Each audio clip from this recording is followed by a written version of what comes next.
台中的东海大学甲政府联手来举办这个智慧制造大数据的分析的比赛，这是国内少数讲究到实地演练的大数据分析的竞赛。这个比赛的结果，由台大资讯工程系所组成的团队摕到首奖，有奖金50万。学生真专心地看眼前的数字，考验团队跨领域的应用实力。为了确定大学校院学生甲学术研究机构连接产业实际应用，台中东海大学连续4年甲行政院科技汇报办公室甲教育部合办全国智慧制造大数据分析竞赛。鼓励学生能够参与，来解决真实的问题。今年比赛总共有来自全国38间大专校院，包括资工、机械、统计等等29个不同领域的系所，甲26间企业团队，总共118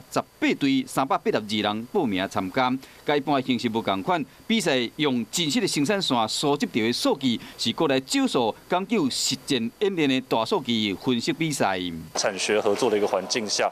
最难的事实上是要怎么把理论套到这个